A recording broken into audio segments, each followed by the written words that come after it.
క్రీస్తునందు ప్రియమైన దేవుని వాళ్ళారా, మనం పరిశీలిస్తున్న బైబిల్ నుంచి ఒక చక్కని పాఠం, అది దేవుని గణిత శాస్త్రం. రెండో భాగాన్ని ఈరోజు మనం బైబిల్ నుంచి కలిసి పరిశీలిద్దాం. బైబిల్లో దేవుడు అంకెలకు తర్వాత లెక్కలకు దేవుడిచ్చిన ప్రాధాన్యత ఎంతో అన్నది మొదటి భాగంలో అటు ఖగోళం మొదలుకొని మానవ దేహం వరకు వీటన్నిటిలో దేవుడు నియమించిన కొలతలు, లెక్కలు, వీటన్నిటిని గురించి మనం చదువుకున్నాం. అంటే అంకెలు అనగానే అది పనికిరానివి, దానితో మనకు పని లేదు అనే ఒక వ్యర్థమైన ఆలోచన మనుషులు తీసేసి, దేవుడు వాటిని చేశాడు అంటే చాలా ప్రయోజనకరమైన కారణాలు వాటి వెనుక ఉన్నాయి అన్న విషయాన్ని మనం గ్రహిస్తూ, ఆ లెక్కలలో మనం దేవుని పట్ల చూపవలసిన పరిపూర్ణమైన లెక్క, దానిని మనం చాలా జాగ్రత్తగా, ఖచ్చితంగా మనం ఆలోచించగలగాలి. ప్రియులారా, బైబిల్లో దేవుడు రాయించిన 66 పుస్తకాలలో ఒక పుస్తకం సంఖ్యాకాండంగా మనకు కనబడుతుంది. అంటే సంఖ్యాకాండంగా కనబడుతుంది అంటే ఆదికాండం, నిర్గమకాండం, లేవియాకాండం, సంఖ్యాకాండం అన్నారు. అంటే సంఖ్యాకాండము అనగానే అక్కడ మీరు జ్ఞాపకం చేసుకోవాల్సింది అంకెల కాండము అని. దేవుడు పుస్తకాలన్నిటిలో సంఖ్యా పుస్తకాన్ని కూడా ఎందుకు దేవుడు పెట్టవలసిన అవసరత వచ్చింది అంటే, అవును, సంఖ్యలతో దేవునికి చాలా పని ఉంది, ప్రయోజనం ఉంది. ఆయన అంకెల విషయంలో, లెక్కల విషయంలో చాలా ఖచ్చితమైన వ్యక్తి. కాబట్టి దేనిని అంత సులువుగా మీరు ప్రక్కకు తీయాల్సిన వారుగా ఉండకూడదు. ప్రతి దాని విషయమై ఎంతో జాగ్రత్తగా మీరు ఆలోచించేవారుగా ఉండాలి. అందుకే సంఖ్యాకాండం అని రాస్తూ, ఏమండి, వాళ్ళ తెగలు, ఎందరు మనుషులు ఉన్నారు, వారి వారి సంఖ్యాపరంగా అన్నిటినీ కూడా సంఖ్యాకాండంలో ఏమండి మరి మొదటి అధ్యాయం నుంచి 3 అధ్యాయాలు మనం చూడగలిగితే మనకు అన్నీ కూడా అంకెలే కనబడతాయండి. మీరు చదవండి తర్వాత. సంఖ్యాకాండంలో మొదటి అధ్యాయము, 2వ అధ్యాయము, 3వ అధ్యాయము, వీటన్నిటినీ చూస్తే ఒక మాట చదువుదామండి. సంఖ్యాకాండం మొదటి అధ్యాయం 1-2 వచనాలు ఒకసారి చూద్దాం. అధ్యాయాలన్నిటిలో దేవుడు అంకెలను గూర్చి ప్రస్తావించి వారి సంఖ్యను లెక్కించి రాసిన, ఇక్కడ ఏమంటున్నాడు చూడండి. సంఖ్యాకాండం మొదటి అధ్యాయం 1వ వచనం, వారు ఐగుప్తు దేశములో నుండి బయలు వెళ్ళిన 2వ సంవత్సరం 2వ నెల మొదటి తేదీని సీనాయి అరణ్యమందలి ప్రత్యక్షపు గుడారములో యెహోవా మోషేతో ఇట్లనెను, ఇశ్రాయేలీల వంశముల చొప్పున వారి వారి పితరుల కుటుంబములను బట్టి వారి వారి పెద్దల చొప్పున మగవారిని అందరినీ లెక్కించి సర్వసమాజ సంఖ్య రాయించుము. ఈరోజు ప్రభుత్వాలు ఎలాగైతే సెన్సస్ అంటారు, అంటే విస్తరిస్తున్న ఈ పాపులేషన్, ఈ జనాభా సంఖ్యను ఎలాగైతే వాళ్ళు లెక్కించి, గుర్తించి, నమోదు చేస్తున్నారో, దేవుడు కూడా నిజంగా కాండం అంతా చదివితే వారందరి లెక్కల విషయంలో, అంకెల విషయంలో ఎంత శ్రద్ధ తీసుకున్నాడు అన్నది మనకు అర్థమవుతుంది ప్రియులారా. కాబట్టి సంఖ్యలు అనగానే మీరు చాలా సులువుగా దాన్ని తీసుకుంటున్నారేమో, అలా మీరు దాన్ని తీసుకోకండి. దాని వెనుక దేవుని ఆలోచనలు, దేవుడు తరువాత ఆయన తీసుకోబోయే నిర్ణయాలు ఆ అంకెలపైన, లెక్కలపైన ఆధారపడి ఉంటాయి అన్న విషయం మీరు జ్ఞాపకం చేసుకోవాలి. అవునండి, ఒక వ్యాపారం చేసిన ఏ వ్యక్తి అయినా తన వచ్చిన రాబడి, తనకయ్యే తగులబడి, వీటన్నిటినీ సరిచూసుకుంటాడు. దాన్ని టాలీ అంటారు. ఏ వ్యాపారమైనా చూడండి, ఈరోజు వాళ్ళు ఉపయోగించే సాఫ్ట్వేర్ టాలీ అనే సాఫ్ట్వేర్ ఉపయోగిస్తారు, లేదంటే మరొకటైనా కావచ్చు. అంటే వాళ్ళ పద్దులు, వాళ్ళ లెక్కలు అవన్నీ కూడా చాలా క్రమంగా వాళ్ళు చూసుకుంటారు. ఒక స్టేట్కి ఒక లెక్క ఉంటుంది, ఒక రాష్ట్రానికి, అలాగే కేంద్రం వాటికి కూడా లెక్కలు ఉంటాయి. ఫైనాన్షియల్ మినిస్టర్ బడ్జెట్ సమావేశాల్లో దాన్ని పెట్టినప్పుడు అనా పైసలతో సహా వాళ్ళు లెక్కలు చూపించాలి. గవర్నమెంట్ మరి ప్రజలకు చూపించాలి, ఓటు వేసిన ప్రజలకు వాళ్ళు చూపించాలి. ఎందుకంటే లెక్కలలో ఎంత వాళ్ళకు వచ్చింది, ఎంత వాళ్ళు ఖర్చు చేశారో అన్నది వాళ్ళు చూపించాలి. వాళ్ళ లెక్కల్లో ఎంతవరకు నీతి ఉందో లేదో అనేది పక్కన పెట్టండి, కానీ లెక్కలు మాత్రం తప్పనిసరి, అంకెలు మాత్రం తప్పనిసరి. ఏమండి, మనం మొదటి ఎపిసోడ్లో మనం ఆలోచించిన దాని ప్రకారంగా భూమి, అలాగే విశ్వం, అలాగే భూమి మీద ఉన్న మనిషి, ఆ మనిషి దేహంలో ఉన్న వాటన్నిటినీ అంకెలతోనే ఆయన నియమించాడు అనేది మనకు అర్థమైంది. అది రక్తంలో అంకెలు, మానవ దేహంలోని వేడికి ఉన్న అంకెలు, ఏమండి ఆరోగ్యవంతునికి ఉండవలసిన అంకెలు,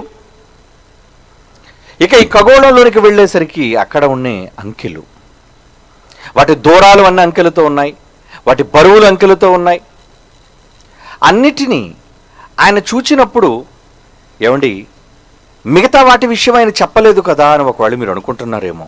లేదండి, అన్ని విషయాలలో కూడా ఆయన లెక్క తేల్చేవాడు.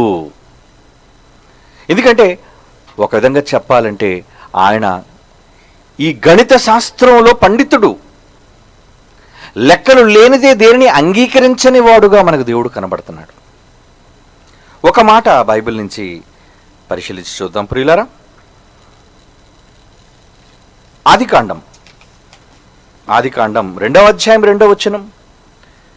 ఆదికాండం 2వ అధ్యాయం 2వ వచనం. దేవుడు తాను చేసిన తన పనిని 7వ దినములోగా పూర్తి చేసి 7వ దినమున విశ్రమించెను. అంటే 7 అన్న ఒక అంకెను అనుకుని ఈ ప్రపంచానికి దేవుడు నేర్పించిన ఏమండి 7 దినాల సృష్టిలో నిజంగా 7 అనే అంకెకు ఎంత ప్రాధాన్యత ఉందో మీకు తెలుసు. అది ఒక సంపూర్ణ సంఖ్యగా దేవుడు సంపూర్ణం చేసిన వాటి విషయంలో బైబిల్లో చెప్తున్నాడు. బైబిల్లో ఆయన 7 సంఖ్యకి ఇచ్చే ప్రత్యేకత, ప్రాధాన్యత మీకు తెలుసు. ఇలాగా బైబిల్లో మనకి తరచుగా కనబడే కొన్ని అంకెలు మనకు కనబడుతుంటాయి. 40 రోజులు, ఏమండి దివారాత్రాలు, మరి నోవహు జలప్రళయం సంభవించటం మనకు తెలుసు. యేసుక్రీస్తు వారు 40 దివారాత్రులు ఆయన ఉపవాసం ఉండటం మనకు తెలుసు, అరణ్యంలో శోధింపబడ్డం మనకు తెలుసు. అలాగే ఇశ్రాయేలీయులు 40 రోజులు 40 సంవత్సరాలు వాళ్ళు అరణ్య ప్రయాణం చేయటం మనకు తెలుసు. ఏమండి అలాగే 666 కావచ్చు, 1,44,000 మంది కావచ్చు. ఇవన్నీ కొన్ని ముఖ్యమైన అంకెలు. అలాగే 12 అనే అంకె కావచ్చు. ఈ అంకెలు మనకు కనబడుతున్నాయి. దేవుడు ఎందుకు అంకెలకు ప్రాధాన్యత ఇచ్చాడని ఒక్కొక్క అంకె వెనుక చాలా చరిత్ర ఉంది. అవును, ఊరకనే ఆయన అంకె పలకలేదండి, ఊరకనే ఏ అంకెనో ఆయన చెప్పలేదండి. ఆయన చెప్పాడు అంటే అంకెలోని సారాన్ని మీరు తెలుసుకోవాలి, దాని కొలతలు మీరు తెలుసుకోవాలి అన్న భావంతో దేవుడు రాయించాడు. ఒక మాట క్రొత్త నిబంధనలో పౌలు గారు మాట్లాడుతూ దేవుణ్ణి కూడా కొలవమంటున్నాడు. ఎలా అంటారా? ఎఫెసీయులకు రాసిన పత్రిక చూద్దాం. 3వ అధ్యాయం 18-19 వచనాలు మనం చూడగలిగితే, పౌలు ఎఫెసీయులకు రాస్తున్న పత్రిక 3వ అధ్యాయం 18-19 వచనాలు చూద్దాం. మీరు దేవుని సంపూర్ణత యందు, ఆయన పూర్ణుడు, ఆయన అన్నిటిలో కూడా ఫుల్ఫిల్ చేయబడినవాడు, ఏది కొదువ లేనివాడు, కొరత లేనివాడు. కనుక దేవుడు ఎలాగైతే దేవుని సంపూర్ణత యందు పూర్ణులగునట్లుగా, మీరు పూర్ణులగునట్లుగా ప్రేమయందు వేరుపారి స్థిరపడి సమస్త పరిశుద్ధులతో కూడా దాని వెడల్పు, పొడుగు, లోతు, ఎత్తు ఎంతో గ్రహించుటకును జ్ఞానమునకు మించిన క్రీస్తు ప్రేమను మీరు తెలుసుకొనుటకు తగిన శక్తి గలవారు కావాలని ప్రార్థించుచున్నాను అంటున్నాడు. చూడండి, అంటే ఇక్కడ ఏం మీరు కొలత వేయాలి, ఏం కొలవమంటున్నాడు చూడండి. సమస్త పరిశుద్ధులతో కూడా, ఏమండి దేవుని సంపూర్ణత, దేవుని యొక్క సంపూర్ణత ఏంటో అనేది మీరు ఏం చేయాలట, దాని వెడల్పు, పొడుగు, లోతు, ఎత్తు ఎంతో గ్రహించుటకు మీకు జ్ఞానానికి మించిన క్రీస్తు ప్రేమను మీరు తెలుసుకోవడానికి మీరు శక్తిమంతులు కావాలి. ఆయన ప్రేమను కొలవమంటున్నాడు.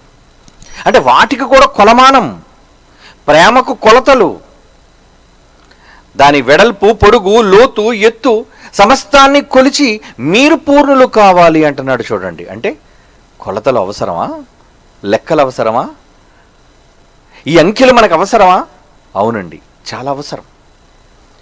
యేసుక్రీస్తు వారు మాట్లాడుతూ ఏమండి ఒక చక్కని ఉపమానాన్ని ఆయన మాట్లాడారు. ఆ ఉపమానాన్ని మనం చూడగలిగితే అక్కడ ఏమంటున్నాడో ఒకసారి ఆ ఉపమానాన్ని మనం చదువుకుందాం. మత్తయి రాసిన సువార్త, బైబిల్ తెరిచి చూడండి.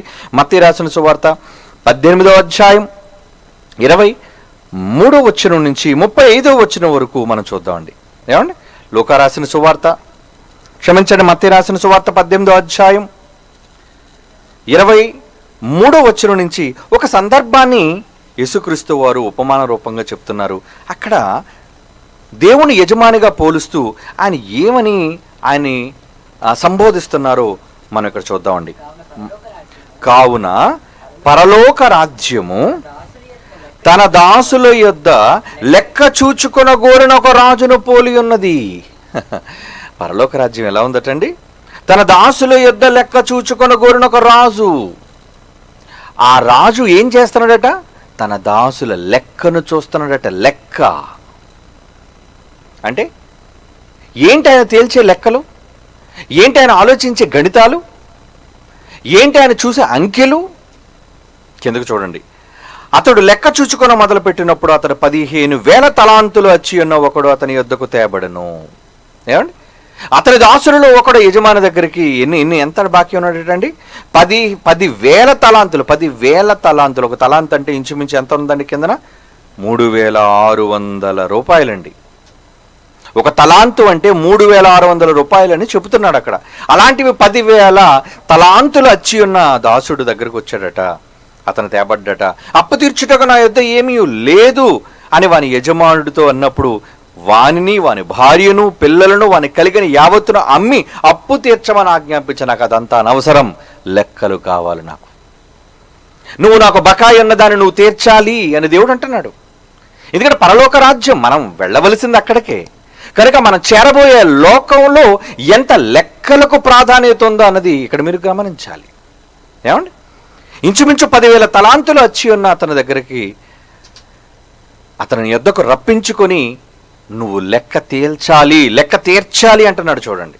కాబట్టి ఆ దాసుడు అతని యొద్ద సాగిలిపడి మ్రొక్కి నా ఎడల ఓర్చుకొనుము, నీకు అంతయు చెల్లింతును అని చెప్పగా, అయితే ఆ దాసుడు యజమానుడు కనికరపడి వానిని విడిచిపెట్టి వాని అప్పు క్షమించను. ఓకే విడిచిపెట్టాను నేను అన్నాడు. అయితే ఆ దాసుడు బయటకు వెళ్ళి తనకు 100 దేనారములు వచ్చి ఉన్న తన తోడి దాసును ఒకను చూచి వాని గొంతు పట్టుకొని నీకు వచ్చి ఉన్నది చెల్లింపుమను. వాడు బయటకు పోయాడు. వాడికి కొన్ని దేనారాలు అప్పు ఉన్నవాడు ఒకడున్నాడండి. దేనారం అంటే ఇంచుమించు ఒక ₹1/2 సమానం. ఇంచుమించు ₹1/2 అని ఉంటుంది చూడు ఫుట్ నోట్లో. అంటే యజమానుడు అతను క్షమించింది 10,000 తలాంతులు ఇంటూ 3,600 అంటే ఇంచుమించు 36 లక్షలు.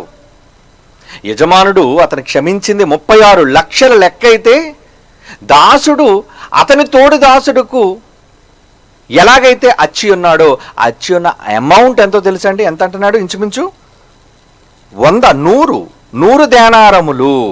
28వ వచనం. అయితే ఆ దాసుడు బయటకు వెళ్ళి తనకు 100 దేనారములు వచ్చి ఉన్న తన తోడి దాసులలో ఒకడిని చూచి వాని గొంతు పట్టుకొని ఏమంటున్నాడు? నీవు వచ్చి ఉన్నది చెల్లింపుమను. ఏమండి? అందుకు వాని తోడి దాసులు సాగిడిపడి నా యొద్ద ఓర్చుకొనుము, నీకు చెల్లించదనని వాడిని వేడుకొనను. గాని వాడు ఒప్పుకొనక అచ్చి ఉన్నది చెల్లించే వరకు దాని చెరసాలలో అతనిని వేయించెను. అంటే వీడికి తన తోడిదాసుడు ఎంత బకాయి ఉన్నాడండి? 100 ₹1/2 అంటే ఇంచుమించు ₹50. వీడికి క్షమించబడింది 36 లక్షల రూపాయలు అయితే యజమానుడు వీడికి వచ్చి ఉన్న ₹50 కోసం వాడిని చెరసాలలో వేయించాడట. వీడి లెక్క ఎలా ఉందో చూసారా? అప్పుడు యజమాని తెలుసుకుని ఏమంటున్నాడు చూడండి. 31వ వచనం. కాగా వాని తోడు దాసులు జరిగినది చూచి మిక్కిలి దుఃఖపడి జరిగినది అంతయు తమ యజమానికి వివరముగా తెలియజేసిరి. అప్పుడు వాని యజమానుడు వాని పిలిపించి, చెడ్డ దాసుడా, నీవు నన్ను వేడుకొంటివి గనుక నీ అప్పంతయు క్షమించితిని. నేను నిన్ను కరుణించిన ప్రకారము నీవు నీ తోడు దాసును కరుణింపక ఉండవలసి ఉన్నది కదా అని వానితో చెప్పును. అందుచేత వాని యజమానుడు కోపపడి తనకు అచ్చి ఉన్నదంతయు చెల్లించు వరకు బాధపరుచు వారికి వారిని అప్పగించను. మీలో ప్రతివాడు తన సహోదరుని హృదయపూర్వకంగా క్షమింపని ఎడల నా పరలోకపు తండ్రి ఆ ప్రకారమే మీ ఎడల చేయును. ఇక్కడ లెక్క తేలుతుంది చూడండి. ఏంటా లెక్క? నువ్వు నీ సహోదరుడు నీ పొరుగు వారిని ఏ విషయంలోనైనా సరే ఒకళ్ళు క్షమించకపోతే దేవుడు నీ లెక్కలను క్షమించడు. అదండి పరలోకం లెక్క. మీకు అర్థమైందో లేదో? పరలోకంలో ఉన్న లెక్కల ప్రాధాన్యం ఏంటో తెలుసా? నీవు నీ పొరుగు వారిని ఏ విషయంలోనైనా సరే, ఆమె సహోదరి కావచ్చు, సహోదరుడు కావచ్చు, ఎవరైనా ఒకవేళ నువ్వు క్షమించకపోతే నీ లెక్కలు తేల్చేస్తాను అంటున్నాడు దేవుడు. చూసారా? అంటే పరలోక రాజ్యం ఎలా ఉందని ముందు మనం చదువుకున్నాం. అందుకే ఆ మాట చదవండి. మొదటి మాట ఏమనుంది అక్కడ? 18 అధ్యాయం 23వ వచనంలో ఏమనుందండి? పరలోక రాజ్యము తన దాసుల యొద్ద లెక్క చూచుకున్న కోరిన ఒక రాజును పోలి ఉండెను. లెక్క చూసుకుంటున్నాడు ఆయన. ఏంటా లెక్క? ఏం చేసావు? ఏం చేయాలి? ఎంత ఇచ్చావు? ఎంత చెయ్యాలి? ఇవన్నీ కూడా ప్రతిదీ లెక్క. ఏమండి? దేవుడు లెక్కల విషయంలో ఎంత ప్రాధాన్యత ఇచ్చాడో, ఎంత ప్రాధాన్యత కలిగి ఉన్నాడో అన్నది ఒకసారి మనం ఆలోచించాలండి. నక్షత్రాలు లెక్క పెడుతున్నాడు. నీ శరీరంలో నీ నెత్తి మీద మొలిచే వెంట్రుకలు లెక్క పెడుతున్నాడు. నీ శరీరంలో ఉన్న కణాల సంఖ్య ఆయనకు తెలుసు. నీ శరీరంలో ఉన్న వేడి సంఖ్య అంకెలు ఆయనకు తెలుసు. ఇలా ప్రతిదీ అంకెలు ఆయనకు తెలుసు అనుకుంటున్నాం కదా.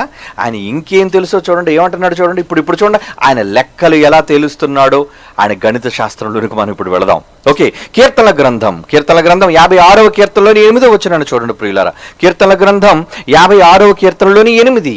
ఆయన ఏం చేస్తున్నాడు? ఏం కౌంట్ చేస్తున్నాడు? ఏ లెక్కలను ఆయన చూస్తున్నాడు అనేది మనం చూడగలిగితే ఇక్కడ దేవుడు అంటున్నాడు, నా సంచారములను నీవు లెక్కించి ఉన్నావు. దేవుడు ఏం లెక్క పెడుతున్నాడు? ఎవరి కొరకు నీ ప్రయాణం, దేని కొరకు నీ కాలి నడక, దేని కొరకు నీ ప్రయాసం, వీటన్నిటినీ, ఆ సంచారంలో నువ్వు పడే ప్రయాసం, ఆ సంచారంలో నువ్వు పడే కష్టం, ఆ సంచారంలో నువ్వు ఖర్చు పెట్టే ప్రతి పైసా, ప్రతి రూపాయి, అన్నిటిని గురించి అంటున్నాడు. ఏమని? నా సంచారములను నీవు లెక్కించి ఉన్నావు. ఆయన లెక్కలు ఎలా ఉన్నాయి చూసారా? నువ్వు కూర్చుంటుట, లేచుట అన్నీ తెలుసు కదా. తెలుసుకోవటం మాత్రమే కాదు, ప్రతిదీ లెక్క కెడుతున్నాడు ఆయన. కౌంట్ అన్నీ కూడా లెక్కలు రాస్తున్నాడు ఆయన. నీకు ఇవ్వబడిన 24 రోజుల, ఏమండి 24 గంటల, ఒక రోజులో 24 గంటల సమయంలో వ్యవధి, అంతే కదండి, పర్ డే 24 hours. అందులో ఎన్ని గంటలను నీ కోసం, ఎన్ని గంటలు తన కోసం, ప్రతిదీ దేవుడు లెక్క చూసుకుంటున్నాడు ప్రతిరోజు. నువ్వు చేసే ప్రతి పని, సంచారములను నీవు లెక్కించి ఉన్నావు. ఇంకేంటండి? నా కన్నీళ్లు నీ బుడ్డిలో నుంచబడి ఉన్నవి, అవి నీ కవిలలలో కనబడును. ఏమిటా? అవి కూడా నోట్ చేసుకుంటున్నాడా? నీ కంటి నుండి రాలే ప్రతి నీటి బిందువు. నువ్వు వలవలా ఏడుస్తుంటావే, ఆ ఏడుపు ఎవరి కోసం? నీ కోసమా? నా కోసమా? మరెవరి కోసమా? ఎవరి కోసం నీ కళ్ళంట వచ్చే ఈ కన్నీళ్లు లెక్క రాయు అంటాడు. కన్నీటిని రాస్తున్నాడా లెక్కల కొలిచి? ఆయన బుడ్డిలో పట్టుకుంటున్నాడట, నువ్వు తుడుచుకుంటున్నావేమో. ఆయన ఏమంటున్నాడంటే, నా కన్నీళ్లు నీ బుడ్డిలో నుంచబడి ఉన్నవి, అవి నీ కవిలలో కనబడును. ఆయన పుస్తకంలో రాసుకుంటున్నాడు ఎన్ని చుక్కలు వీడి కంటి నుంచి రాలాయి. ఆ కన్నీరు నా కోసమా? డబ్బు లేదనా? కుటుంబం కోసమనా? భర్త కోసమనా? ప్రియురాలు కోసమనా? ప్రియుడి కోసమనా? ఏం దొరకలేదని ఈరోజు నువ్వు కన్నీళ్లు. మనిషి అనుకుంటున్నాడు, నేను కన్నీరు పెడితే నా కన్నీరు ఎవరండి చూస్తున్నారు అని. నీ కన్నీరు పట్టించుకున్నా పట్టించుకోకపోయినా నీ కంటి నుండి రాలే ప్రతి కన్నీటి బిందువును ఆయన లెక్క కడుతున్నాడు. కనుక ఈ వేస్ట్ చేస్తున్నావా? మీ కంటి నుంచి వచ్చే, ఏమండి, ఆ కన్నీటిని, ఆ బాధతో నిండిన నీ హృదయంలో నుంచి, నీ కంటిలో నుంచి నీరుగా ద్రవిస్తుందే, దాన్ని నువ్వు పట్టించుకోవట్లేదేమో. దేవుడు నోట్ చేస్తున్నాడు. ఎవరి కోసం ఏడుపు? వ్యర్థమైన ఏడుపులు. మనుషుల కోసం ఏడవకండి, పనికిరాని వాటి కోసం ఏడవకండి. వాటన్నిటిని నా లెక్కల్లో ఉన్నాయి. కన్నీటికి లెక్క చెప్పాలి నువ్వు. ఏమనుకుంటున్నారు? ఎవరు ఒక మాట అన్నవండి చూడండి. కొంతమందికి అయితే ఏమైనా ఒక మాట అంటే చూడండి, ఊరక నీకు రెప్పల మీద నీళ్లు ఉంటాయి, వచ్చేస్తుంటాయి కిందకి బలబలామని. ఎందుకు? నువ్వు రాల్చవలసిన కన్నీరు. యేసుక్రీస్తు వారు దివారాత్రములు కూడా దేవుని కొరకు కన్నీరు విడిచాడండి. ఆయన కన్నీళ్లకు లెక్క ఉంది. నీ కన్నీళ్ళు ఎవరి కోసం? నీ కన్నీళ్లు ఎవరి కోసం నువ్వు కారుస్తున్నావు? నీ బ్రతుకు కోసం, నీ కోసం, నీ వాళ్ళ కోసం, నీ స్వార్థం కోసం నువ్వు కార్చుకుంటున్నావు కదా. నీ కన్నీళ్లు ఎవరి కోసం నువ్వు కారుస్తున్నావు? వీటన్నిటికీ లెక్క చెప్పాలి. మీకు తెలుసా? లెక్క రాసుకుంటాడు దేవుడు. కనుక ఆ ఏడ్చే, ఆ కన్నీళ్లు, ఆ బాధ దేవుని కొరకైతే నీకు మేలు, ప్రతిఫలం. అది దేవుని కొరకు కాకుండా నీ స్వార్థ ప్రయోజనం కోసం అయితే నీ కన్నీళ్లు నిష్ప్రయోజనం. ఒక్కొక్క ఆమె ఏడుస్తుంటుంది, ఎందుకు ఆమె ఏడుస్తున్నా? నా భర్త కోసం ఏడుస్తున్నానండి. ఒక్కొక్క ఆయన ఏడుస్తుంటాడు, ఎందుకు ఏడుస్తున్నా? నా పిల్లల కోసం ఏడుస్తున్నానండి. వద్దయ్యా, అనవసరంగా నీ విలువైన కన్నీళ్లు, దేవుడు లెక్కబెట్టే నీ కన్నీళ్లు, దేవుడు లెక్కలలో రాయబడే నీ సంచారములు, నీ కన్నీళ్లు అన్నీ కూడా నిష్ప్రయోజనం చెయ్యకండి. నువ్వు ఈ ఏడుపు దేవుని కొరకు అయి ఉండాలి, నీ సంచారము దేవుని కొరకు అయి ఉండాలి. అదండి దేవుడు గణిత శాస్త్రం. ఆయన లెక్కలు ఎలా ఉన్నాయి చూస్తారా? ఏమి లెక్కిస్తున్నాడు ఆయన? ఇంకా యోబు గ్రంథం 31వ అధ్యాయం 4వ వచనం చూడండి.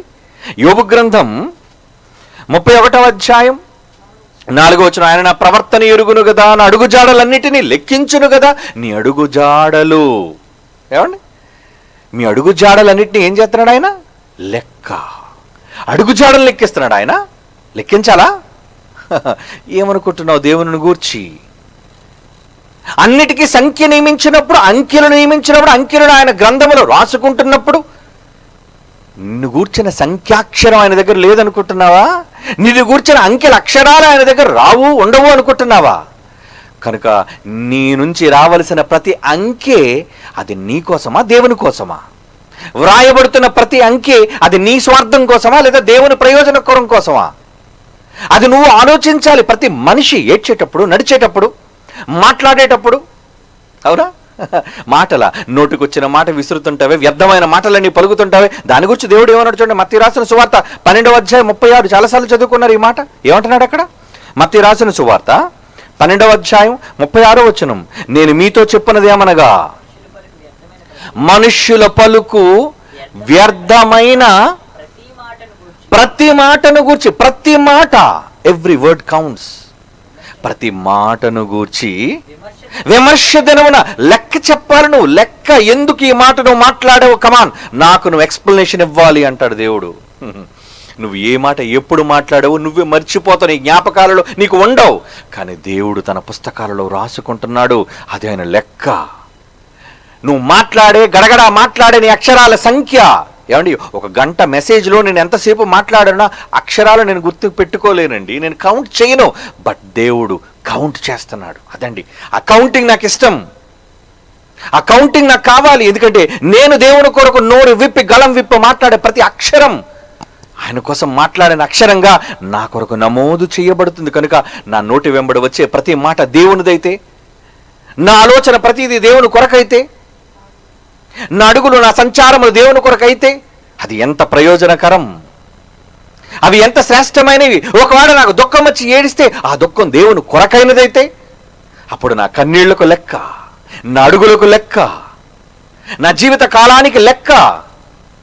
అన్నిటినీ దేవుడు లెక్కించి లెక్కించి లెక్కించి ఆయన ప్రతి దానిని కూడా అంకెల రూపంలో భద్రపరిచి ఉంచుతున్నాడండి మన జీవితాలను.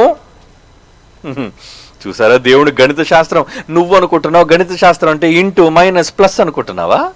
నీకు తెలిసిన అంకెలు 1 నుంచి 9లోని ఎంత పెద్ద సంఖ్యనైనా చేద్దామని నువ్వు అనుకుంటున్నావా? అవి కాదయ్యా. ఈ సంఖ్యాక్షరాల వల్ల నీకు ప్రయోజనకరం, భూమి మీద నీ జానడి పొట్ట భుక్తి కోసం ప్రయోజనకరమేమో, కానీ నీ బ్రతుకు కాలంలో నీ నుంచి దేవుడు చూచే ప్రతి అక్షరం, ప్రతి అంకె ఆయన గణిత శాస్త్ర ప్రకారంగా నీకు ప్రయోజనకరమైన అంకెగా ఉంది. ఈరోజు చాలా మందికి అంకెలు పిచ్చోళ్ళు ఉన్నారండి. ఎలా తెలుసా? 9 టోటల్ కావాలట బండి. ఎందుకు 9 టోటలే ఉండాలి? 9 టోటల్ నీకు కలిసి వచ్చేది ఏంటి అడుగుతాడు. 9 టోటల్ ఉందా? ఏమండి, 9 టోటల్ కోసం లక్షల రూపాయలు వెచ్చించి అంకెలు కొనుక్కుని పిచ్చోళ్ళు ఉన్నారండి చాలా మంది. ఎందుకు? 9 అంకె ఉన్న వాళ్ళు ఎప్పుడు యాక్సిడెంట్ అవరా? 9 అంకె ఉన్న వాళ్ళకి ఎప్పుడు ప్రమాదాలు జరగవా? 9 అంకెలు ఉన్న వాళ్ళకి ఎప్పటికీ రోగాలు రావా? ఎందుకయ్యా పిచ్చి సంఖ్యాశాస్త్రాన్ని వెంబడ పరుగులు తీస్తున్నావు నువ్వు? వద్దు. నీ అంకెలు దేవుని దగ్గరున్నాయి. దేవుని గణిత శాస్త్రం లెక్కలు నేర్చుకో. మనిషి భూమి మీద ఉన్న ఎవరెవరో మనుషులు రాసిన లెక్కలను నేర్చుకొని వాటిని బట్టి కంఠోపాఠం చేసి, లేదా నీ లెక్కలను భూమి మీద నీ వ్యాపార లావాదేవీల్లో సరిచూసుకొని లెక్కలు తేల్చుకుంటున్నావే గాని దేవునితో నీకున్న లెక్కలను ఏ రోజు నువ్వు తేల్చుకోవాలనుకుంటున్నావా? నువ్వు బ్రతుకున్నప్పుడే నువ్వు లెక్కలను నువ్వు పెంచుకోగలవు. బ్రతుకున్నప్పుడే నీ అంకెలను నువ్వు సరిచేసుకొని దేవుని గ్రంథంలో లిఖింపజేసుకోగలవు. అలాంటిది ఎంతమంది దేవుడి గణిత శాస్త్రంలోని అంకెల ప్రయోజనాన్ని తెలుసుకోగలుగుతున్నారు చెప్పండి? దేవుడు దేనిని విడిచిపెట్టాడండి. చాలా జాగ్రత్త పరుడు ఆయన, చాలా జాగ్రత్త పరుడండి. ప్రతి అంకె ఆయనకు తెలుసు. నువ్వు అనుకుంటే పట్టించుకోవటం లేదని. అబ్బో, చాలా పట్టించుకుంటాడు.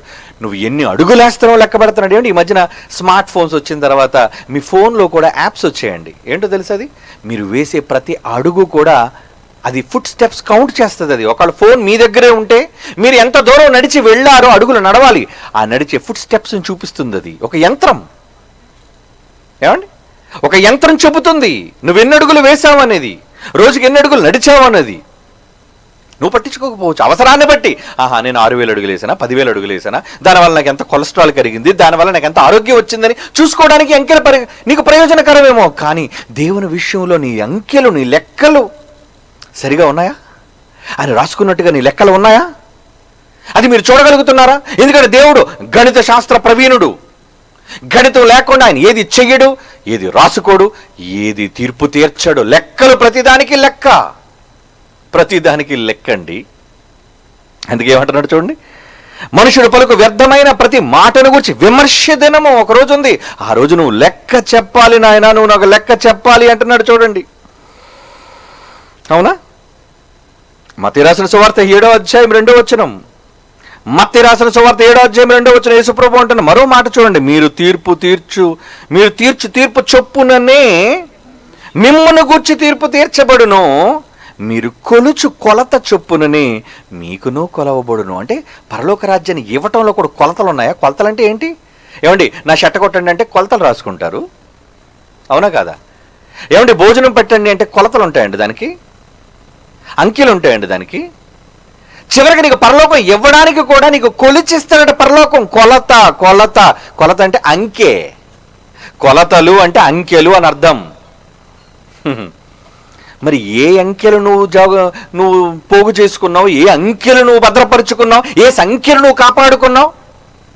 అవునా? ఏ సంఖ్యను నువ్వు కాపాడుకుని నీ సంఖ్యను పెంచుకుంటున్నావు, ఆ సంఖ్యను బట్టి దేవుడు నీకు కొలిచి ఇస్తాడు.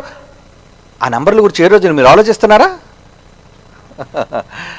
లేదా మనిషి యొక్క సంఖ్యాబలాల గురించి మాట్లాడుతున్నారా? వ్యర్థమైన సంఖ్యల గురించి ఆలోచిస్తున్నారా? వద్దనరా. లోక సంబంధమైన మనుషుల వరే మీరు బ్రతకకండి, జీవించకండి. దేవుని గణిత శాస్త్రంలోనికి రండి ఒకసారి. ఆయన మానవ దేహంలో లెక్కలు, ఆయన ఖగోళ శాస్త్రంలో ఈ విశ్వంలో లెక్కలు, ఈ లెక్కలన్నీ మనం విన్నాం. ఇంత లెక్కల, దూరానికి ఎంత లెక్క, బరువుకి ఎంత లెక్క, గాలికి ఎంత లెక్క, అన్నిటికీ లెక్క లెక్క లెక్క. మనిషి దగ్గరకు వచ్చేసరికి ఏ లెక్క ఉండదు అనుకుంటున్నారా? ఏ శాస్త్ర ప్రకారంగా ఏ అంకెను ఆయన చూడడు అనుకుంటున్నారా? నీకు ఇచ్చిన జీవిత లెక్కలు ఆయన దగ్గర ఉన్నాయి.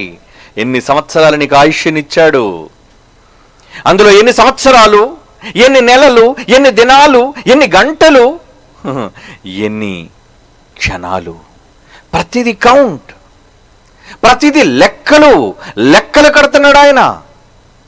లెక్క పెట్టడు. ఇది లెక్క పెట్టడేమో అని నువ్వు అనుకుంటున్నావేమో, కానీ ప్రతి చిన్న దానిని ఆయన లెక్క కడతాడు. యేసు గాని, తండ్రి గాని వీళ్ళందరూ కూడా లెక్కల మనుషులండి. వాళ్ళు భోజనం పెట్టమన్నప్పుడు అందరికీ 5,000 మందికి భోజనం పెట్టారు. ఆ భోజనం చేసిన వాళ్ళు ఎంత సంఖ్య రాయించాడు, తర్వాత గంపలు ఎత్తారో ఎన్ని గంపలు కూడా రాయించాడండి. అవసరమా? 12 గంపలకు ఎత్తారట. చూసారా? 12 గంపలు ఎత్తారని 12 గంపల గురించి ఎందుకు రాశాడు? 12 అనే అంకి కోసం ఎందుకు చెప్పాడు? ఎన్ని గంపలు ఎత్తుతున్నారో అది కూడా ఆయన లెక్క కడుతున్నాడు. అరే ఏది పాడైపోకుండా మొత్తం అంతా కూడా గంపలకి ఎత్తండి ఆయన అన్నాడు. గంపలకి ఎత్తారు కదా అన్న, ఎన్ని గంపలకి ఎత్తారని కూడా అడుగుతున్నాడు చూడండి. ఆయన ఎన్ని గంపలకి ఎత్తారు? యేసుప్రభువు వారు వెళ్తున్నప్పుడు 10 మంది గుడ్డివారు వచ్చారు, ఆయన కనబడ్డారు, అందరినీ స్వస్థపరిచాడు. ఆయన స్వస్థపరిచాడు. వెళ్ళండి మీరు ప్రధాన యాజకుడికి చూపించండి, అక్కడికి వెళ్ళండి, మీ కళ్ళు కడుక్కోండి రండి అన్నాడు. కానీ అందులో ఒకడే వచ్చాడండి. మిగతా 9 మంది ఏరని లెక్క అడుగుతున్నాడు. అంటే ఈయన స్వస్థపరిచినప్పుడు ఎంతమందిని స్వస్థపరుస్తున్నాడు అంటే యేసుప్రభువు లెక్క కడుతున్నారా? ఏదో 10 మంది మూకుమ్మడిగా వచ్చారు కాబట్టి సరేలేరా మీ 10 మందికి కళ్ళు వచ్చేటట్టు చేస్తానని వెళ్ళిపోండి అని పంపించలేదండి ఆయన. వచ్చిన వాళ్ళు ఎంతమంది, బాగుపడ్డవారు ఎంతమంది, అంటే అతని నుంచి మేలు పొందిన వాళ్ళు ఎంతమంది, తిరిగి ఆయనకు కృతజ్ఞత చూపించిన వారు ఎంతమంది. మనుష్యుల విషయంలో కూడా అంకెలలో యేసుప్రభువు వారు ఎంత భద్రంగా ఉన్నారో చూసారా? ఏమండి మనుష్యుల విషయంలోనే కాదండి. ఒక మాట బైబిల్ నుంచి ఈరోజు మీకు చూపిస్తాను చూడండి. యోహాను రాసిన సువార్త 21వ అధ్యాయం 11వ వచనం చూడండి ప్రియులారా. యోహాను రాసిన సువార్త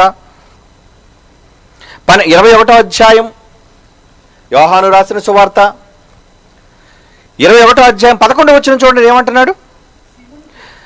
యేసుప్రభు తిరిగి లేచిన తర్వాత సీమోను కనబడ్డాడు. ఏమయ్యా చేపలు పడలేదా? రాత్రి అంతా కష్టపడ్డాడు, ఒక వలయ అన్నాడు, చేపలు పడ్డాయి.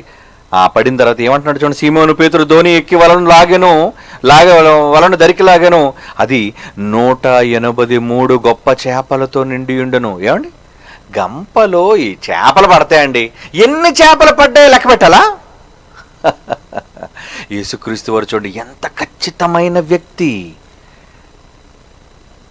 పేతురు గారు వల విసిరినప్పుడు ఆ వలలో పడిన చేపలు ఎన్ని? అయ్యో 100 పైన ఉంటాయండి, సుమారుగా కాదు, ఖచ్చితంగా లెక్క చెప్తాను చూడు. కమాన్ పేతురు లెక్క పెట్ట, చేపలను లెక్క పెట్టు. 153 అంటున్నాడు చూడండి. 153 ఉండాలి అవి, అది సంఖ్య. అంటే ఎన్ని చేపలు పడ్డాయో ప్రతి దాని యొక్క లెక్క ఆయన రాసుకుంటున్నాడు. ఆ లెక్క పెట్టించాడు. లెక్కపెట్టి ఎన్ని చేపలు లెక్కపెట్టి నువ్వు. 153. ఇంచుమించు 150 ఉంటాయి లే ప్రభు అని అనలేదు. లేదు, ఇంక మిగతా 3 కూడా లెక్క పెట్టాలి. ప్రతిది కౌంట్ నాకు కరెక్ట్గా ఉండాలి.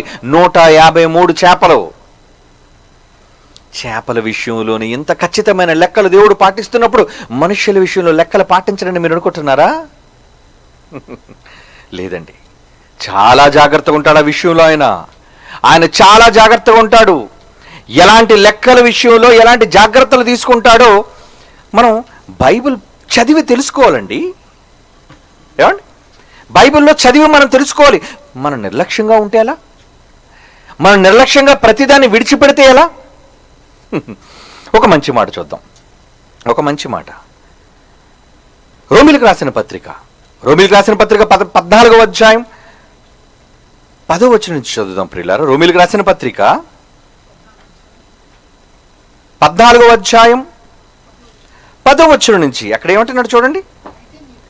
అయితే నీవు నీ సహోదరునికి తీర్పు తీర్చనేలా, నీ సహోదరుని నిరాకరింపనేలా, మనమందరము దేవుని న్యాయపీఠము ఎదుట నిలుచుదుము.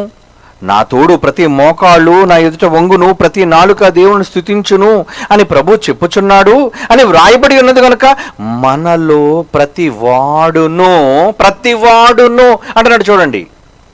మనలో ప్రతివాడును తన్ను గూర్చి నిన్ను గూర్చి దేవునికి లెక్క అప్పగించవలెను. నువ్వు ముగింపులోనికి వెళ్ళిపోతావో లేదంటే మధ్యాంతరంగా నువ్వు వెళ్ళిపోతావో, ఎప్పుడు వెళ్ళిపోయినా నీ దగ్గర లెక్కలున్నాయా? ఏమండి, రాస్తున్న పాఠాలను రాసుకుని పుస్తకాలుగా నోట్ చేసుకోవటం కాదు. వెరీ గుడ్, నువ్వు భద్రపరుచుకో. నిజంగా కొంతమంది పిల్లలు పాఠాలు చెప్తున్నప్పుడు కొంతమంది ఆడబిడ్డలు, ఎవరో ఆ బిడ్డ పేరు అంటే నాకు తెలియదు కానీ, ఎప్పటికప్పుడు వెంటనే రెఫరెన్సులు రాసేసి ఆ రెఫరెన్సులు టైప్ చేసేసి ఆ రెఫరెన్సులు PDF రూపంలో వెంటనే ఏంటి వ్యూవర్స్కి అందుబాటులో, అంటే డాడీ చెబుతున్న మాటలు లేదా తాతయ్య గారు చెబుతున్న మాటలు ఇవన్నీ కూడా ప్రసంగాలన్నీ కూడా ఈ అక్షరాలు, ఈ పదాలు, ఈ రెఫరెన్సులు, ఈ అధ్యాయులు, వచనాలు ఇవన్నీ భద్రంగా మీరు ఉండాలి. ఎవరైనా చదవాలనుకున్నారా అని వెంటనే పిల్లలు ఎంత చక్కగా షేర్ చేస్తున్నారు, ఎంత చక్కగా వాళ్ళు భద్రపరిచి ప్రజలందరికీ మరలా వినిపించే ప్రయత్నాలు చేస్తున్నారు. ఎంత మంచి ఆలోచన. అంటే వాళ్ళు ప్రతిదీ నోట్ చేసుకుంటున్నారని అర్థం. మిగతా వాళ్ళు వింటారంతే. ఏం చెప్పారు? ఏదో చెప్పారు, ఏదో మంచి మాటలు అయితే బాగున్నాయి. ఏమండి, రాసుకునే వాళ్ళు ఎంతమంది, దాన్ని భద్రపరుచుకునే వాళ్ళు ఎంతమంది, అవన్నీ లెక్క. మనక వినటం అంతే. ఏం చెప్తున్నారు, ఎన్ని రెఫరెన్సులు చెప్పారు, ఏమండి ఎప్పటివరకు ఎన్ని రెఫరెన్సులు చెప్పారో మీకు ఎవరికైనా తెలుసా? లెక్కలేదు. ఎందుకంటే మీరు చాలామంది రాసుకోరు. వినటానికి అలవాటు పడిన వాళ్ళుగా ఉన్నారు. మీ లెక్కలు తెలుస్తాడు దేవుడు, జాగ్రత్త. విన్న మాటల ప్రకారంగా చెయ్యట్లేదా, మీ లెక్కలు తెలుస్తాడు, జాగ్రత్త. మీరు వినటం మాత్రమే కాదు, ఏమన్నాడు ఆయన లెక్కల్లో ఏముందో తెలుసా? వాక్యము వినువాడు దేవుని దృష్టికి గొప్పవాడు కాదు గాని వాక్యము విని దాని ప్రకారముగా ప్రవర్తించువాడు. నీ లెక్కలు తేల్చేటప్పుడు ఎంతమంది వీడు క్షమించాడు ప్రపంచంలో బ్రతుకున్నప్పుడు, నా దగ్గరకు రాకముందు, మృతుల్లోకానికి పోకముందు భూమి మీద ఎంతమందిని వీడు క్షమించాడు? ప్రభువా, ఎవరిని క్షమించలేదు ప్రభువా. వీడు అందరినీ శత్రువులుగా చూచాడు. మరలా వీడు క్రైస్తవుడని చెప్పుకుంటాడు. భార్య మీద క్షమ లేదు, భర్త మీద క్షమ లేదు, పిల్లల మీద క్షమ లేదు, తోటి వాళ్ళతో క్షమ లేదు, సంఘములో ఉన్న వాళ్ళ పట్ల క్షమ లేదు. ఏమండి, లెక్క చూచుకుంటున్నాడు పరలోక రాజ్యం. నీ లెక్కలు మారాలి అంటే, నీ లెక్కలు సరి కావాలి అంటే నువ్వు ఎంతమందిని క్షమించగలుగుతున్నావు, ఎంతమందిని ప్రేమించగలుగుతున్నావు, ఎంతమందికి ఈ మాటలు అందించగలుగుతున్నావు, ప్రతిదీ లెక్క. దేవుడు చూసుకుంటున్నాడు ఆ లెక్కలన్నిటినీ. ఆ లెక్కలేనయ్యా నీకు పరలోక రాజ్యాన్ని ఇచ్చేవి. నువ్వు తెలియక నువ్వు కష్టపడుతున్నావేమో కానీ నీ ప్రతి కష్టాన్ని దేవుడు లెక్కిస్తున్నాడు, ప్రతి కష్టాన్ని దేవుడు కొలుస్తున్నాడు. అందుకే మనం ఏం చేయాలంటున్నాడు చూడండి ఈ మాట, మళ్ళా మనకు అర్థం కావాలి ముగింపు మాట. గనుక చివరి మాట, మనలో ప్రతివాడు తన్ను గురించి దేవునికి లెక్క అప్పగించవలెను. మనల్ని గురించి మనం దేవుడికి లెక్క చెప్పుకోవాలట. ఏంటి లెక్కలు? ఏంటి లెక్కలు? మనకు దేవుడిచ్చిన ఆయుష్కాలంలో దేవుని కొరకు మన అడుగుజాడలెన్ని, మన కన్నీళ్ళెన్ని, మన సహోదరులకు మనల్ని క్షమించిన క్షమాపణలెన్ని, ఇవన్నీ లెక్కలు. దేవుని గురించి మాట్లాడిన మాటలెన్ని, దేవుని గురించి ఖర్చు పెట్టిన గంటలెన్ని. అవునండి, దేవుని గురించి ఖర్చు చేసిన మీ శరీరంలోని ప్రయాసం ఏమండి, క్యాలరీలు ఎన్ని. ఏమండి నేను మాట్లాడుతున్నానండి, మాట్లాడినప్పుడు కూడా క్యాలరీస్ కరుగుతాయి తెలుసా మీకు? మాటలాడి నడిచినప్పుడు ఎలాగైతే క్యాలరీస్ కరుగుతాయో, పని చేసినప్పుడు ఎలాగైతే క్యాలరీస్ కరుగుతాయో, మాటలాడుతున్నప్పుడు కూడా శరీరంలో క్యాలరీస్ కరుగుతూ ఉంటాయి. ఎన్ని క్యాలరీలు కలిగాయో నేను లెక్కేసుకోవటం లేదు, కానీ నా పరలోకపు తండ్రి దేవుడు కోసం నేను మాట్లాడే ప్రతి మాటను లెక్కిస్తున్నాడు. నా ప్రయాసంలోని నా శరీరంలో ఖర్చు అయ్యే ప్రతి క్యాలరీని ఆయన కౌంట్ చేస్తున్నాడండి. ఎందుకు? నా కోసం, నా మంచి కోసం, నాకు ప్రతిఫలం ఇవ్వడం కోసం. అంటే నా లెక్కలు సరిపోవాలి అంటే, నా లెక్కలు బాగుండాలి అంటే, నా లెక్కల విషయంలో నేను శ్రద్ధగా ఉండాలి అంటే, నా లెక్కల విషయంలో నేను మంచిని నేను సాధించాలి అంటే ఏముండాలో తెలుసా? నేను మంచి లెక్కలను నేను తేల్చుకోవాలి. దేవుని కొరకు నా అంకెలు నేను ఖర్చు పెట్టేటట్లుగా నేను ఉండాలి. అది రక్తమా? అది మాటలా? అది గంటలా? అది ప్రయాసమా? ప్రతిదీ దేవుడు కొలమానం. ఎందుకంటే ఆయన గణిత శాస్త్రంలో వీటన్నిటిని లెక్కలు పెట్టే గణిత శాస్త్రం ఎక్కడుంది? నేను మనుషుడు తల వెంట్రుకలు లెక్క పెట్టే గణిత శాస్త్రం ఎక్కడుందో చెప్పండి. వాటిని ఎవరైనా లెక్క వేస్తారు? ఏ కంప్యూటర్ అయినా మనిషి వెంట్రుకలు లెక్క వేస్తుందా? వెయ్యిదే. ఏమండి, మనిషి చేసే పనులను లెక్క వేస్తుందా? వెయ్యిదే. కానీ దేవుడు మాత్రం లెక్కిస్తున్నాడండి. ఆ పనులు నీ కోసమైనా లెక్కిస్తున్నాడు, ఆ పనులు తన కోసమైనా లెక్కిస్తున్నాడు. ఒకవేళ నువ్వు చేసే పనులు దేవుని కొరకైతే నీ లెక్కలు గొప్పగా కనబడతాయి ఆయన దృష్టిలో. ఒకవేళ నీ ప్రయాసం నీ కోసం, నీ కుటుంబం కోసం అయితే నీ లెక్కలు చెడ్డ లెక్కలుగా కనబడతాయి. అందుకే అంటున్నాడు ముగింపులో మనం ఏం చేయాలటండి, మనలో ప్రతివాడును తన్ను గురించి దేవునికి లెక్క అప్పగించవలెను. లెక్క చెప్పుకోవాలి దేవుడికి. మరి లెక్క చెప్పడానికి నువ్వు దేవుని కొరకు చేస్తున్న ప్రయాసం, నీ లెక్కలేవు నీ దగ్గర ఉన్నాయా? పోనీ ఈ రోజైనా లెక్క కట్టుకుంటున్నారా? మీరు ఎంత జీతం వస్తుందో లెక్క కట్టుకుంటున్నారు, ఎంత ఖర్చు పెడుతున్నారో లెక్క కట్టుకుంటున్నారు, అమ్మాయి పెళ్లి కోసం ఎంత దాయాలో లెక్క కట్టుకుంటున్నారు, ఇల్లు కట్టుబడి కోసం ఎంత కట్టాలో మీరంతా కూడా లెక్కలు రాసుకుంటున్నారు. కానీ దేవుని కొరకు మీరు చెయ్యాలనేది ఏదో ఏ రోజు ఏ మనిషి లెక్కలు కట్టుకోవటం లేదు. లెక్కలు కట్టుకోవాలండి. అత్యవసరమైన లెక్కను దేవుడు మనిషికి నేర్పిస్తే ఈ లెక్కను మనిషి మర్చిపోయాడు. భూమి మీద మనిషి బ్రతికి అతి చిన్న జీవిత కాలం కోసం లెక్కలు కట్టుకుంటున్నాడండి. లెక్కలు కట్టుకొని బ్రతుకుతున్నాడు మనిషి. దానివల్ల నీకు ఏ ప్రయోజనం ఉండదు. నీ లెక్కలన్నీ కూడా నిష్ప్రయోజనం. అంకెలు తారుమారైపోతాయి, నువ్వు నష్టపోతావు, నువ్వు మోసపోతావు. కానీ దేవుని దగ్గర నువ్వు మోసపోవయ్యా. నువ్వు మోసపోకుండా నీ లెక్కలు కరెక్ట్గా ఉండాలి అంటే దేవుని గణిత శాస్త్రంలోని ఆయన కొలతలేంటో, ఆయన లెక్కలేంటో, ఆయన కొలమానాలను నువ్వు తెలుసుకోవాలి. వీటిని కూడా లెక్కిస్తున్నాడా? అడుగుజాడలను కూడా లెక్కిస్తున్నాడా? సంచారంలో కూడా లెక్కిస్తున్నాడా? మాటలను కూడా లెక్కిస్తున్నాడా? అయితే ఇప్పుడు నువ్వేమనాలి? ఒకవేళ ఎవరిని గురించి చెడ్డగా మాట్లాడేటప్పుడు వద్దు, ఇంకొకరి కోసం చెడ్డగా మాట్లాడి ఈ లెక్కలు నా అక్షరాలుగా ఉండకూడదు, నా నోటి నుంచి తప్పుడు లెక్కలు రాకూడదు. ఒకవేళ నీ మనసులో ఏమైనా మాట్లాడాలనిపించిన వెంటనే దాన్ని కట్టడి చేయి. మంచి దేవుని గురించి ఒకరిని గురించి చెడ్డగా మాట్లాడి నీ తప్పుడు లెక్కలను నీ శాతం పెంచుకునే బదులు మంచి దేవుని మాటలు అదే నోటి ద్వారా నువ్వు మాట్లాడి నీ మంచి లెక్కల శాతాన్ని నువ్వు పెంచుకోవచ్చు కదా. నీ ప్రతిఫలం పెరుగుతుంది, నీ సంఖ్య పెరుగుతుంది, నీ క్రియా సంఖ్యను పెంచుకో, నీ మాటల సంఖ్యను పెంచుకో, నువ్వు దేవునికి చేసే దాన సంఖ్యను పెంచుకో. ఏమండి, మనిషి సంపాదించే వాటిలో ఎంత దేవునికి, ఎంత తన కోసం అన్ని లెక్క గడితే అండి, ప్రతి మనిషి తన జీవిత కాలంలో ₹100 దేవుని కోసం ఖర్చు పెట్టేది మహా అయితే ₹10, తన కోసం ఖర్చు చేసుకునేది ₹90 అండి. లెక్కలు అలాగే ఉన్నాయి. కానీ దేవుడి గణిత శాస్త్రంలో ఆయన ఎలా చూస్తాడో తెలుసండి లెక్క. ఇవిడెంత ఎంత వేసింది ఆవిడ? ఎంత వేసింది? రెండు కాసులే ప్రభువా, 2 కాసులు వేసిందా? Okay, very good. మీ అందరికంటే ఈవిడ ఎక్కువ వేసింది. అదేంటి ప్రభా, మేము వేసింది లక్షలు, ఆవిడ వేసింది ఆఫ్టర్ ఆల్ ₹2, 2 దేనారాలు వేసింది ఆవిడ, 2 కాసులు వేసింది ఆవిడ. ఆవిడ ఎక్కువ అంటావేంటి? ఒరే, మీ లెక్కలు వేరురా. మీరు కేవలం ఎంత ఇచ్చారో అనేది వెయిట్ చూస్తున్నారు మీరు. ఏమండి, వీళ్ళ లెక్కలు అలాంటివి, వీళ్ళు లెక్క ఎలా కట్టుకుంటున్నారు? ఏమండి, నా పేరు చదివించండి ₹1,00,000, నా పేరు చదివించండి ₹10,000, నా పేరు చదివించండి ₹10 లక్షల. ఆవిడ పేరు సిగ్గుపడుతూ 2 కాసులు ఎవరికి కనబడకుండా వేసింది. కానీ దేవుడు ఎలా లెక్క పెట్టాడో తెలుసా? ఈవిడ వేస్తుందంటే ఈవిడ వెనక ఏమైనా ఉందా? ఏమీ లేదు. అది దేవుడికి అర్థమైంది, అది ఆయనకు అర్థమైపోయింది. ఆ లెక్క ఆయనకు అర్థమైంది. ఏంటి ఆ లెక్క? నువ్వు ఎంత అక్షరాలలో, అంకెలలో ఎంత పెద్ద సంఖ్యను నువ్వు దేవుడికి ఇచ్చావన్నది కాదు, నీకున్న దానిలో దేవునికి ఎంత శాతం నువ్వు ఇచ్చావని. ఎంత శాతం నువ్వు ఇవ్వగలుగుతున్నావు? అధిక శాతం నువ్వు దేవుని కోసం ఇవ్వగలుగుతున్నావా? అధిక శాతం నువ్వు దేవుని కోసం నీ కష్టార్జిత నుంచి ఖర్చు పెట్టగలుగుతున్నావా? ఇల్లు కట్టుకోవాలంటావు, సంపాదించాలి అంటావు, దాచుకోవాలి అంటావు, కూడ పెట్టుకోవాలి అంటావు, వాళ్ళకి ఇవ్వాలి అంటావు, వీళ్ళకి ఇవ్వాలి అంటావు. కానీ దేవునికి ఇచ్చి నీ లెక్కను పెంచుకోవాలి అని ఏమైనా అనుకుంటున్నావా మనిషి? నీ లెక్కలు బాలేవయ్యా, నువ్వు లెక్కల్లో ఫెయిల్డ్. అవునండి, అలాంటి వాళ్ళతో దేవుడు చెప్పేది ఏంటో తెలుసా? మీ లెక్కల్లో ఫెయిల్ అయిపోతారు, మీరు ఫెయిల్ అయిపోతారు మీ లెక్కల్లో.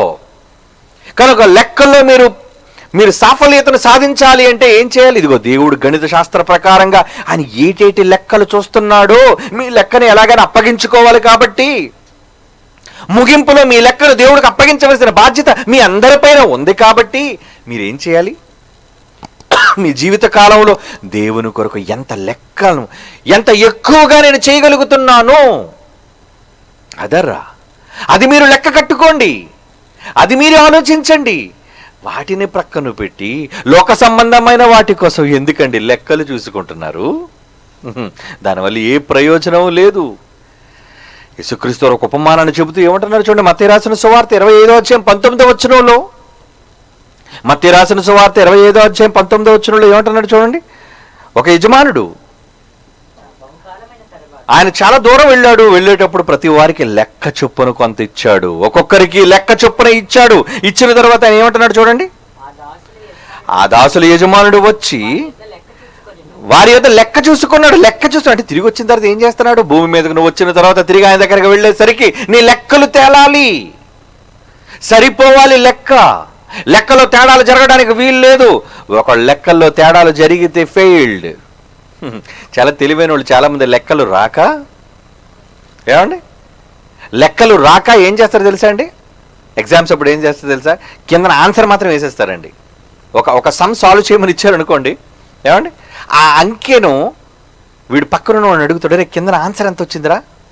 ఒరే 27.9 వచ్చిందిరా. అంతే, ఇది ఏదో పిచ్చి గీతలు రాసేస్తారు, మధ్యన ఏదో తప్పుడు లెక్కలు వేసేస్తారు. కానీ ఆన్సర్ వచ్చేసరికి మాత్రం ఆన్సర్ ANS అని రాసి 27.9. అంటే పరీక్షను కరెక్ట్ చేసేవాడు, వాల్యుయేషన్ చేసేవాడు అంత పిచ్చిగా నువ్వు చేస్తాడు అనుకుంటున్నావా? అంటే కేవలం కిందనున్న సమాధానాన్ని చూసి నీకు మార్కులు వేస్తాడు అనుకుంటున్నావా? లేదు, పైన లెక్కను ఎలా తేల్చావో ప్రతి అంకెను చూస్తాడు, ప్రతి అక్షరాన్ని చూస్తాడు ఆయన. వీడెవడో పక్కన అడిగి లెక్క రాస్తాడు అనమాట. వీడు కొట్టేస్తాడు వెంటనే, 0, నిల్, నో మార్క్స్. దానికి నీకే మార్కులు నీకు రావు, ఏ ప్రతిఫలం ప్రయోజనం లేదు. నువ్వు సమాధానాన్ని రాసినంత మాత్రాన్ని నీకు కలిసి వచ్చేదేమీ లేదు. లెక్కను కరెక్ట్గా నువ్వు పూరించాలి, లెక్కను కరెక్ట్గా నువ్వు రాయాలి. మరి ఈరోజు భూమి మీద దేవుడిచ్చిన లెక్కలు ఎలా చూసుకున్నట్టండి ఆయన చూడండి. మత్తయి సువార్త 25:19 బహుకాలమైన తరువాత ఆ దాసుల యజమానుడు వచ్చి ఏం చేశారటండి, వారి యొద్ద లెక్క చూచుకొని అప్పుడు 5 తలాంతులు తీసుకున్నాడు. పిలిచాడు, ఇలా రావయ్యా, నువ్వు ఎన్ని ఇచ్చాను? నీకు 5 ఇచ్చారయ్యా. మరొక 5 తలాంతులు తెచ్చాడు దానితో పాటు. అయ్యా నీవు నాకు 5 తలాంతులు ఇచ్చారే, అవియుగాక మరో 5 తలాంతులు నేను సంపాదించానయ్యా అన్నప్పుడు దేవుడు అన్న మాట చూడండి, లెక్క కరెక్ట్గా ఉన్న దాసుని చూచి అంటున్న మాట. అతని యజమానుడు బళా బళా నమ్మకమయ్యా, నీ మీద చాలా నమ్మకం ఉంది, నువ్వు అపనమ్మకస్తుడు కావు, నమ్మకమైన మంచి దాసుడు నువ్వు నాకు నచ్చావు, మంచి దాసుడు నువ్వు, లెక్క కరెక్ట్గా అప్పగించావు. అలాగే 2 ఇచ్చినవాడికి 2 లెక్క అప్పచెప్పాడు, 5 ఇచ్చినవాడికి 5 లెక్కలు అప్పచెప్పాడు కరెక్ట్గా. చివరి వాడు వచ్చాడు, ఏరా నీకెంత ఇచ్చాను అంటే 1 తలాంతు. ఏం చేశావు? నేను భూమిలో పాతి పెట్టాను. నువ్వు అసలుకే లెక్కల మాస్టర్ అని నాకు తెలుసు, నువ్వు ప్రతిదీ అంకెలను గురించి బాగా అడుగుతావని నాకు తెలుసు. అలాంటప్పుడు దేవుడు ఏమండి ఆ దాసుని చూసి, ఒరేయ్ ఎందుకు నిష్ప్రయోజనంగా నువ్వు భూమిలో పాతి పెట్టావు దానిని. అందుకు యజమానుడు అంటున్నాడు, అతను చూచి అంటున్నాడు, సోమరిరా, సోమరివి నువ్వు, చెడ్డ దాసుడు నువ్వు, దేవుని కొరకు నా కొరకు పని చేయలేని చెడ్డవాడురా నువ్వు, నీ లెక్క బాలేదు, నీ లెక్కలు సరిపోలేదు. సరే దేవుని గణిత శాస్త్రంలో ప్రతి మనిషిని ఎలా కౌంట్ చేస్తున్నాడు? నీ హైటు వెయిట్ని బట్టి కదా కౌంట్. ఒకప్పుడు పరీక్షలు రాసేటప్పుడు ఎన్ని అడిషనల్ షీట్లు తీసుకుంటే బరువుతూ చేసేవాళ్ళు అనుకుంటారు మార్కులు. ఏమండి ఎక్కువ రాస్తే దిద్దడానికి ఓపిక లేకపోతే ఇంత రాశాడంటే వీడి దగ్గర చాలా సబ్జెక్ట్ ఉందేమో, కానీ లోన్ అంతా వ్యర్థమైంది రాశాడని తెలియదు వాళ్ళకి. తూచి ఇచ్చేసేవాడు మార్కులు, సరే పాస్ చేసేవాడిని. అలాంటి వాడు కాదు దేవుడు. నీ బరువును చూచో, నీ తెలివిని చూచో, నీ వెయిట్ని చూసో, ఏమండి లేదా నీ ఖ్యాతిని చూచో, నీ పేరు ప్రఖ్యాతులను చూచో దేవుడు నీకు మార్కులు ఇవ్వడు. నువ్వు ఎంతమందిని సాధించావు, నువ్వెంత గొప్పగా బ్రతికావు, భూమి మీద నువ్వు ఎంత ఉన్నతంగా జీవించావు, వీటిని బట్టి నేను లెక్కల ద్వారా నీకు మార్కులు వేసేవాడిని కాను నేను. అప్పుడు వాడికి ఇచ్చిన శిక్ష ఏంటో తెలుసా? మీకు తెలుసు, వీడిని తీసుకెళ్లి వెంటనే చీకటి కుట్టులో పడేయండి, అక్కడ ఏడుపు పండ్లు కొరుకుట వాడికి ఉంటాయి.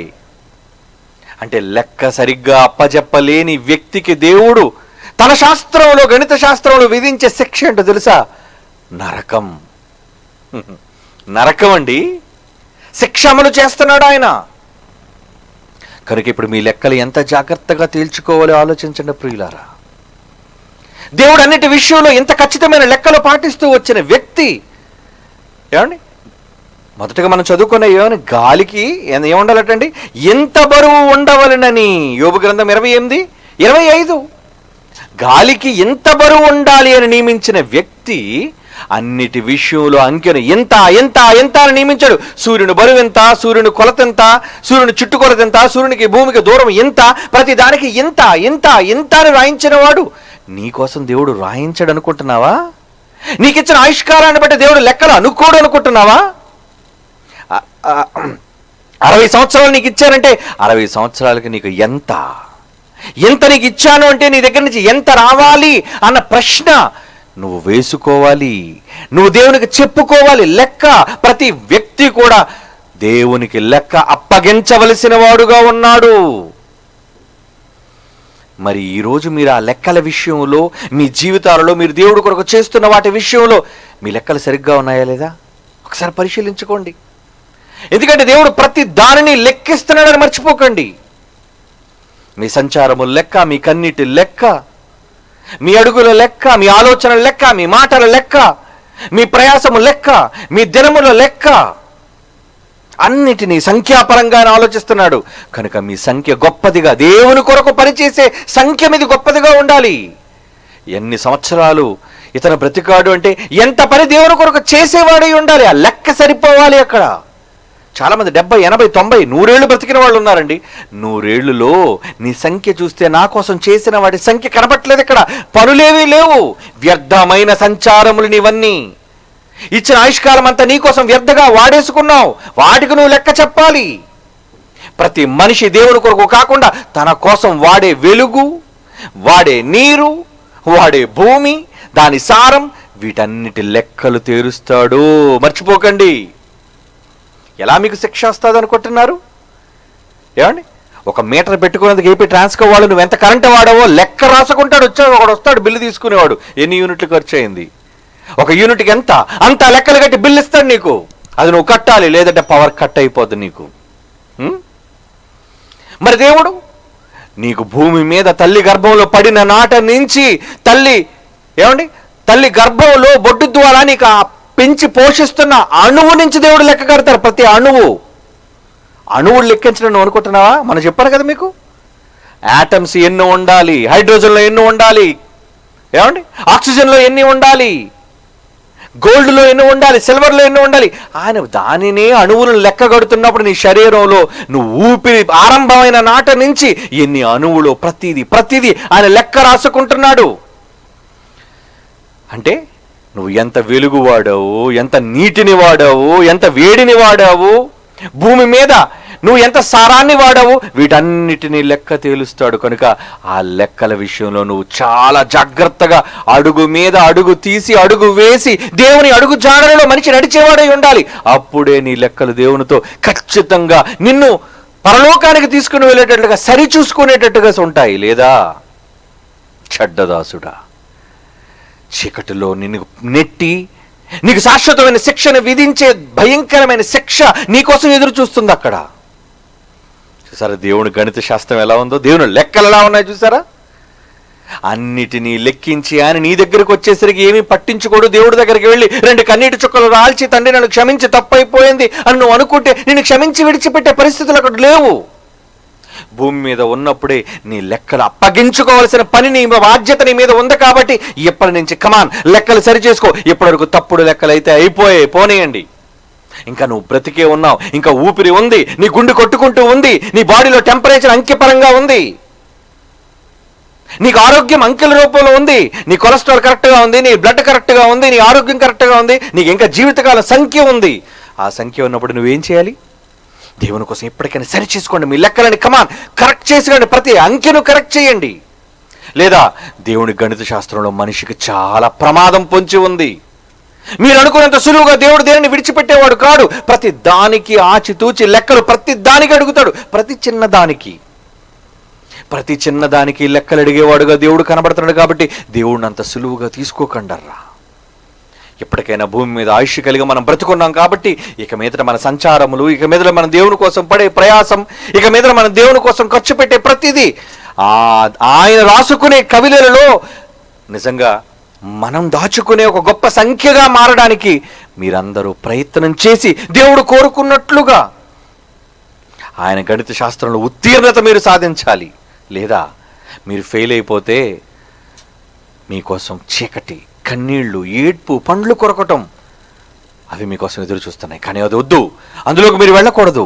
కమాన్ మీ లెక్కలన్నింటినీ కరెక్ట్ చేసుకోండి. కళ్ళు మూసుకొని ప్రార్థన చేసుకుందాం. పరిశుద్ధుడైన తండ్రి దేవా, మీరు మాకు నియమించిన అంకెలన్నింటి ప్రకారంగా భూమి మీద మేము బ్రతికి మీకు ఇష్టలుగానే మరణించి మీ వద్దకు చేరాలి అని ఆశపడుతున్నాం. మా జీవితాల్లో ఇప్పటివరకు ఎన్నో పొరపాట్లు జరిగాయి, అంకెలలో ఎన్నో తప్పిదాలు జరిగాయి తండ్రి. ఇక మీదటైనా సరే మా అంకెలను మేము సరిచేసుకోగలుగుటకు, మీకోసం సమస్తాన్ని మేము చేయగలుగుటకు మా మనోనేత్రాలు వెలిగించి మమ్మల్ని మీ జీవ మార్గములలో నడిపించవలసిందిగా ప్రార్థిస్తూ క్రీస్తు యేసు వారి అమూల్యమైన నామములు ఈ ప్రార్థన మీకు సమర్పించుచున్నాము తండ్రి. ఆమేన్.